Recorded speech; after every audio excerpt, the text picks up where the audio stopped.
Hola internacionalistas, ¿cómo están el día de hoy? Espero que se encuentren muy bien. Hoy tenemos a un invitado muy especial para hablar un poco sobre cómo ha sido la política exterior de Claudia Sheinbaum. Así que bienvenido, Enrique. En esta mesa de diálogo vamos a estar hablando un poco sobre cómo ha sido la política exterior de Claudia Sheinbaum hasta ahora, en su primer año en el poder. Un poco de las expectativas que se tenían al inicio, yo veía que había muy altas expectativas porque ella empezaba como a asistir a foros multilaterales, asistió al G20, al G7, pero con el paso del tiempo siento que la política exterior, ya sea por presiones externas, decisiones internas, pues ha ido tomando un rumbo muy diferente. De acuerdo, Araceli. Oye, muchas gracias por invitarme en primer lugar.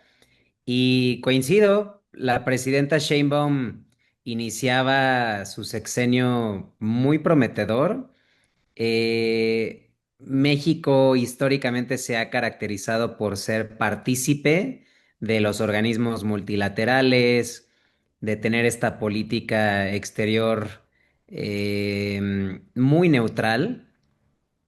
Pero tienes un gran punto en que Claudia Sheinbaum hoy en día se está enfocando en la política nacional al 100% y como jefa de Estado, porque recordemos, Claudia Sheinbaum es, está al mando en el gobierno, pero también es la cara de México ante el mundo y su ausencia, particularmente en sesiones de la ONU, en el reciente encuentro en Davos, o cualquier oportunidad que exista de que pueda estar ahí Claudia Sheinbaum para dar un mensaje, tan solo la pura presencia de ella comunica mucho, deja mucho que desear el papel de México a nivel internacional. Y déjame decirte que frente a Estados Unidos, que eso yo lo categorizo como un híbrido entre la relación internacional y la relación nacional, porque nuestra relación con Estados Unidos impacta radicalmente en cómo nos va a ir a nivel interno, no tanto como les afectaría a los Estados Unidos, pero a nosotros, a México sí le afecta terriblemente lo que pase en Estados Unidos y si quieres podemos ahondar en la relación que tenemos hoy en día con Trump. Sí, claro, creo que el efecto Trump ha sido también un parteaguas de cómo México ha llevado esta política exterior. Pues uno de los principales temas es que pues Trump le ha dicho a Sheinbaum que él quiere que se termine con el crimen organizado en el país. Y por una parte, creo que surge mucho esta pregunta como de por qué no lo hace. Pero también ella misma pues ya incluso lo ha confesado que combatir el crimen organizado pues requiere que también se, se reconfiguren ciertas estructuras que tenemos actualmente en el poder y Ujú. principalmente de políticos, ya sea de Morena o aliados, que están vinculados a estos procesos. Y pues digo, más que por una cuestión externa, pues sí, también por nosotros aquí al interior del país, sí me pregunto mucho como, ¿por qué no combates la inseguridad? Pero a ver, tú platícame qué opinas sobre las presiones de Trump en este tema. Pues mira, Trump entró con todo, no se guarda nada en este segundo término. Si en el primer término se guardó de alguna forma fue porque quizá no sabía lo que implicaba ser presidente de los Estados Unidos, pero hoy que viene recargado con toda la munición, sí dijo, pues a ver, si me voy a meter con el mundo, me voy a meter por supuesto con México. Debo decirte, Araceli, que la soberanía mexicana sí se ha visto mermada por las decisiones y por las declaraciones que ha hecho Trump. Tú vas a ver mucho al gobierno de México decir que la soberanía y que la bandera de México y que nunca van a pisotear nuestros principios fundamentales como Estado mexicano. Déjame decirte que hace tan solo unas semanas el FBI llevó a cabo un operativo dentro del territorio mexicano. Capturaron a un líder del narcotráfico canadiense de apellido Webb Y después el gobierno se metió en una maraña de justificaciones. En la conferencia de prensa de Claudia Sheinbaum mostraron una imagen que estaba hecha con inteligencia artificial porque la gran pregunta era, ¿quién capturó al canadiense? ¿Lo capturaron las fuerzas mexicanas en coordinación con las fuerzas estadounidenses o lo capturó el FBI en México? Llegó en la embajada. Pero una vez que se entregó en la embajada, o la foto que muestran, es de la embajada anterior que ya no funciona, de la que estaba en Paseo de la Reforma. Ahorita está en la colonia Irrigación, allá por Plaza Carso. Entonces, el gobierno pues se metió la pata diciendo que no está mermada la soberanía mexicana, que no hay intervención. Hoy en día, por supuesto que hay intervención. Ya se prevén ataques con drones en algunos puntos específicos del país. En el agua, como bien sabes, el territorio mexicano no solo se conforma por los límites de tierra, sino también por un área geográfica en el agua. Y Estados Unidos, por supuesto, que ya ha atacado a objetivos en el agua. Entonces, ciertamente Estados Unidos está llevando a cabo una labor que debería de hacer el gobierno mexicano, pero como bien dices, y hay estudios de un concepto que se llama la macrocriminalidad, y esto implica una simbiosis entre el crimen organizado, entre el narcotráfico y entre las altas esferas de la política en México. También involucra a empresarias y empresarios que siempre como que se salen de la tangente de a quién debemos de echarle la culpa. Debemos decirlo fuerte y claro, empresarias y empresarios con una fachada de legalidad forman parte de un engranaje, te decía, entre gobierno, empresas y crimen organizado. Estos tres elementos funcionan como una especie de economía circular, es un sistema de complicidades, de extorsiones, de pagos, de sobornos, que han llevado al Estado mexicano a ser un Estado fallido en muchos territorios. Lo vemos, por supuesto, en Culiacán, lo vemos con el gobernador Rubén Rocha, que llegó gracias a el financiamiento del crimen organizado. Recién salido del horno, Julio Scherer, ex consejero de López Obrador, revela en su último libro, Ni venganza ni perdón, eh, cómo Jesús Ramírez Cuevas, el encargado de la comunicación social desde el sexenio pasado y en el actual, ha tenido vínculos directos con narcotraficantes para el financiamiento de campañas políticas de Morena. Y, o sea, son tantas coincidencias y es tanto el cinismo de Morena, de que cada que existe un cuestionamiento sobre este tipo de señalamientos que vienen ya desde gente que formó parte de Morena, lo decía también Porfirio Muñoz Ledo, López Obrador está coludido con los narcotraficantes. Porfirio Muñoz Ledo era morenista. Es un cinismo de tal grado que lo único que les queda es echarle la culpa a Felipe Calderón y al pasado, pero la realidad es que uno no puede tapar el sol con un dedo y es mucho más grande y mucho más aplastante la realidad que cualquier discurso político que puedan llevar a cabo desde la mañanera o desde la comunicación social de Jesús Ramírez Cuevas. Sí, yo también pienso que tanto Trump como Sheinbaum, más que tener una agenda bilateral de diplomacia, de negociación, de contacto directo, creo que los dos están más enfocados en las elecciones que se aproximan en ambos países. O sea, están pensando más de que los dos quieren un triunfo electoral en las elecciones intermedias. Y creo que, al menos en el caso mexicano, pues este discurso de la soberanía, la verdad, creo que ya se está quedando muy corto. Creo que no es suficiente para lo que se aproxima para el país. Creo que el hecho de que Trump es un presidente muy impredecible. En un inicio, pues él había estado mencionando que quería atacar directamente con una intervención militar. Ya después fue como que bajando un poco el discurso. Creo yo que porque sí ha habido ciertas concesiones por parte del gobierno mexicano. Creo que más que haya sido una diplomacia, creo que sí ha sido un tema, por ejemplo, de que México dio concesiones para que Estados Unidos acceda al agua en nuestro territorio, de que también ya hemos estado viendo cómo entregan a ciertos miembros del crimen organizado, pero todavía Ujú. no se meten con políticos. Entonces, quién sabe qué tanto, pues Estados Unidos se va a quedar conforme con eso, ¿no?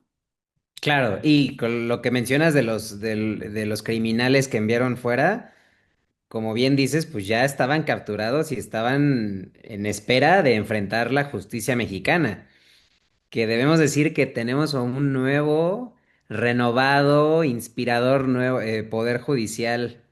¿Por qué no los enjuiciaron aquí en México? Sí, ese es un punto también muy importante. Em, Pues digo, al final deja ver que si hay presiones, si hay muchas negociaciones que nosotros no nos daremos cuenta y quién sabe si nos enteremos después. Claro, Araceli, quería añadir también al número de concesiones.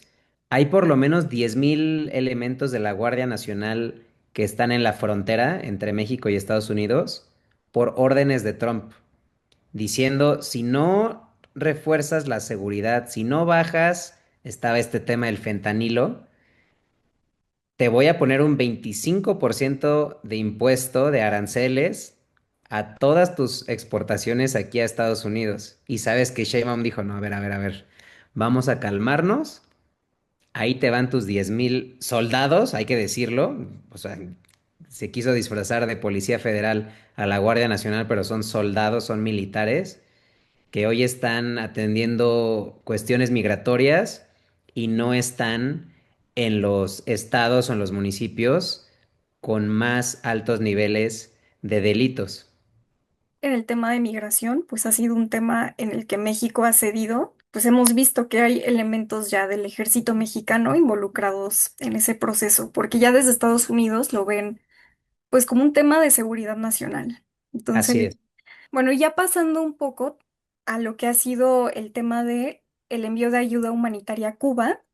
También este ha sido un tema que Trump le ha reiterado a Sheinbaum, que no quiere que haya envíos de ayuda humanitaria a Cuba. Em, y bueno, México pues lo ha seguido haciendo. Primero dijo que ya no iba a enviar petróleo y ya después que sí, siempre se iba a mandar ayuda humanitaria. Ujú. Entonces, pues aquí tú qué opinas? ¿Hasta qué punto México debería de seguir apoyando a Cuba? Si esto implica que tal vez va a haber como alguna amenaza con aranceles por parte de Trump o en algún otro tema. Pues mira, aquí se mezclan dos temas y se contraponen. Por un lado está la ideología de Trump, de muy extrema derecha, que quiere, digamos, reproducirla en toda Latinoamérica. Hace poco firmó una carta de perdón, de un perdón presidencial a un expresidente de Honduras que estaba enjuiciado en Estados Unidos y le otorgó el perdón y señala a Trump porque su ideología era mucho más apegada a la de Estados Unidos que la de otros líderes latinoamericanos, haciendo alusión, por supuesto, a la izquierda. Cuba, por supuesto, es la cuna o una de las cunas de la izquierda latinoamericana. El tema aquí es que Trump quiere quebrar a Cuba. Quiere que el propio pueblo se levante y derroque a su gobierno.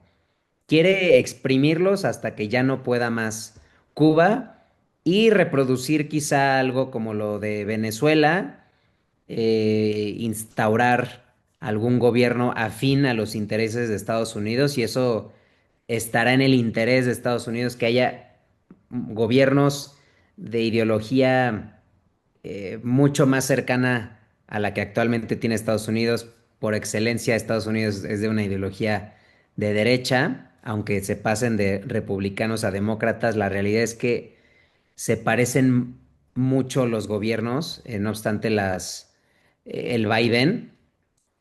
Por otro lado, está el tema humanitario. México, desde mi punto de vista, sí debe continuar proveendo o llevando la ayuda humanitaria porque esto involucra alimentos, em, recursos que son esenciales para poder vivir. Y si no tiene Cuba una isla que, pues la verdad, no sé si tenga mucho recurso natural, no sé si tenga muchas fuentes de dónde sacar recursos para impulsar su economía nacional. Lo veo muy difícil sin ayuda humanitaria que Cuba salga de un hoyo muy grande, que al final quienes pagan las consecuencias de los gobiernos, pues es la ciudadanía cubana en este caso. Y por un tema de hermandad, de comunidad latinoamericana, yo sí veo bien que México continúe apoyando a Cuba, pero reconociendo el peligro que eso puede implicar. Quizá Trump se vaya a enojar, no lo sé. Tampoco podemos ser su perrito faldero diciéndole que sí a todo, porque pues al final esto puede llegar a explotar y sí, en el peor escenario, pues quizá ya no tengamos tratado comercial y explote esto y pues la verdad es que México sí entraría en una crisis económica importante, con una pérdida de empleos brutal.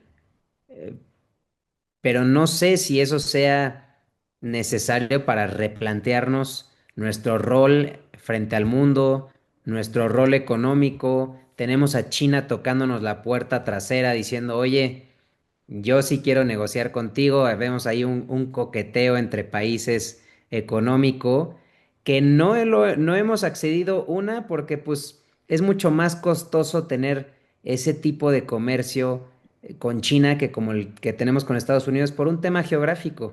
O sea, Estados Unidos lo tenemos en la puerta trasera y en términos de costos de transporte, pues el costo no es tan grande como cruzar un océano y llegar a China. Entonces, digamos que algo que pueda sustituir lo que implica Estados Unidos para nosotros es muy difícil de encontrar, es irreemplazable.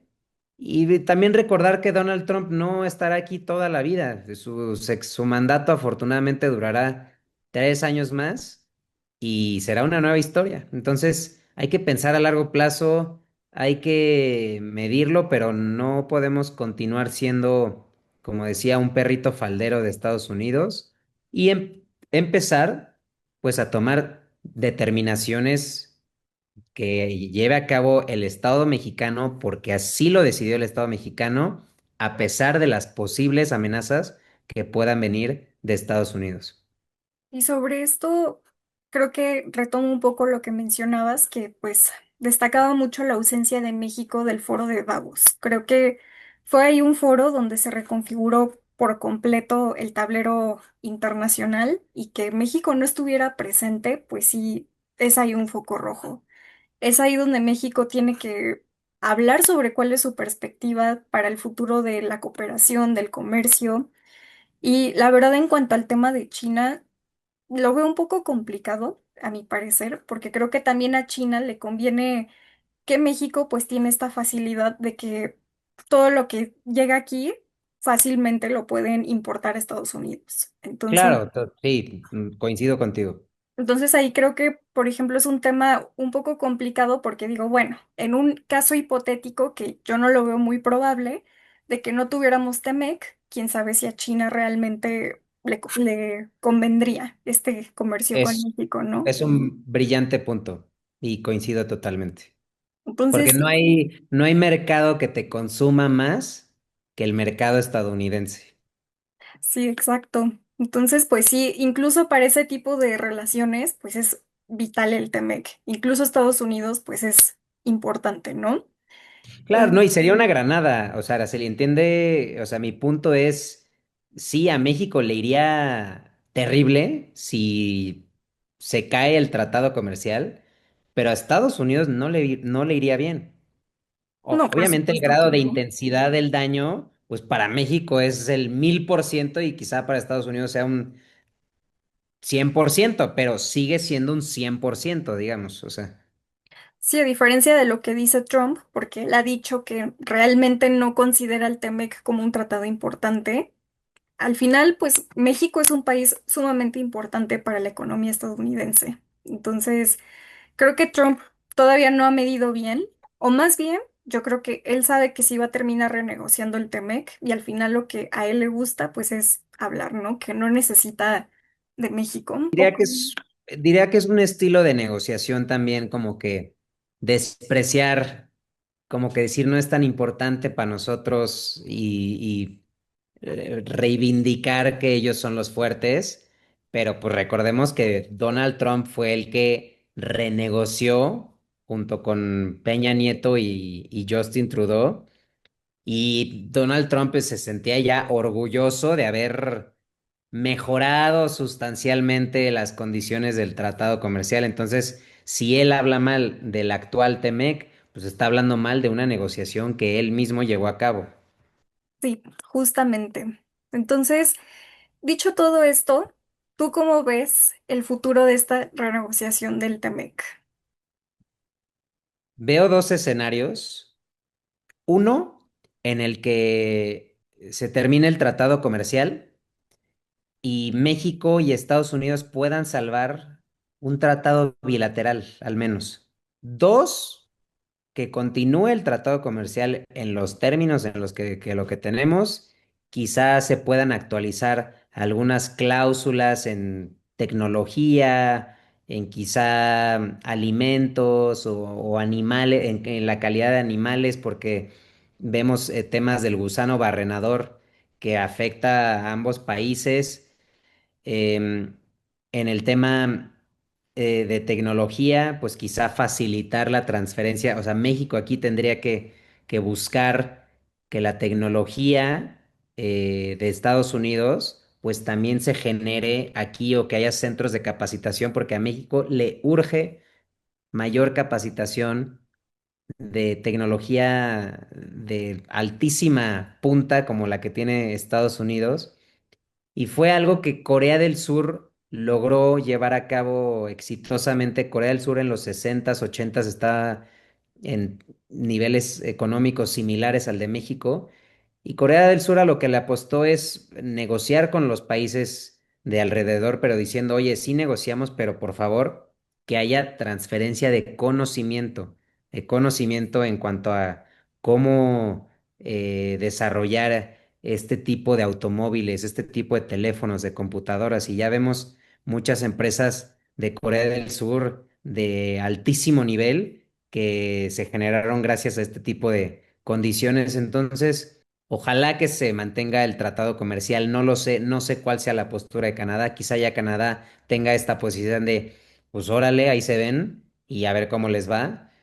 Al final, si se rompe este acuerdo, todas las partes pierden, desde mi punto de vista. Pero pues sí será importante que México no agache la cabeza. O sea, no podemos seguir agachando la cabeza, cueste lo que cueste.